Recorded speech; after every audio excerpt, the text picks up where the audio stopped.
प्रेरक कथा। जीवन में सुख शांति चाहते हैं तो कभी भी मित्रों की, रिश्तेदारों की और अपने अन्य करीबी लोगों की बुराई करना बंद कर देना चाहिए। दूसरों की बुराई करने की आदत की वजह से एक व्यक्ति हमेशा अशांत रहता था। एक दिन वह भगवान को कोस रहा था, तभी भगवान उसके सामने प्रकट हुए। दूसरों की बुराई करना भी एक पाप माना गया है। कुछ लोग अपनी चीजों को महत्व नहीं देते और दूसरों के सुख से ईर्ष्या करते हैं। जो लोग ये काम करते हैं वे अशांत रहते हैं। इस बुराई से बचने पर व्यक्ति कई परेशानियों से बच सकता है।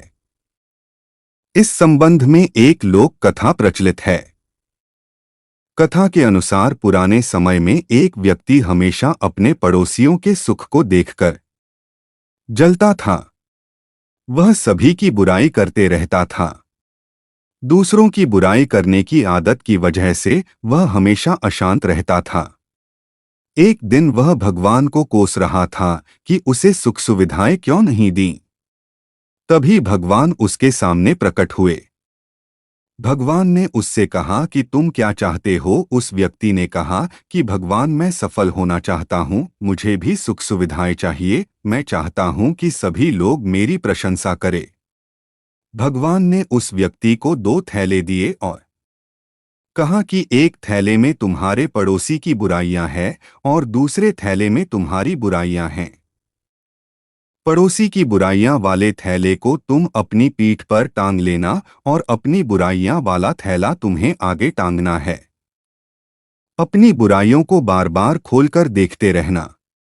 ऐसा करोगे तो तुम सुखी हो जाओगे और तुम्हें सम्मान मिलेगा। उस व्यक्ति ने दोनों थैले उठाए, लेकिन उसने एक भूल कर दी। उसने अपनी बुराइयों का थैला पीठ पर लाद लिया और पड़ोसी की बुराइयों का थैला आगे लटका लिया। अब व्यक्ति बुराइयों के दोनों थैले लेकर बाहर निकला और पड़ोसी की बुराइयां खुद भी देखता और दूसरों को भी दिखता। खुद की बुराइयां तो उसने पीछे टांग रखी थी। भगवान के वरदान का उल्टा असर होने लगा, क्योंकि भगवान ने जैसा उसे बताया था उसका उल्टा उस व्यक्ति ने कर दिया था। उसे दुख और अशांति मिलने लगी। वह व्यक्ति और ज्यादा परेशान रहने लगा। प्रसंग की सीख। इस छोटे से प्रसंग में सुखी जीवन का महत्वपूर्ण सूत्र छिपा है। लोग अपनी बुराइयां तो पीठ पर टांग कर रखते हैं और दूसरों की बुराइयां आगे लटका लेते हैं। खुद की बुराइयां पीठ पर टंगी होती हैं, इस वजह से दिखाई नहीं देती। दूसरों की बुराइयां आगे रहती हैं तो खुद भी देखते हैं और दूसरों को भी दिखाते हैं। इसी वजह से जीवन अशांत रहता है। हमें खुद की बुराइयां देखनी चाहिए, उन्हें सुधारना चाहिए।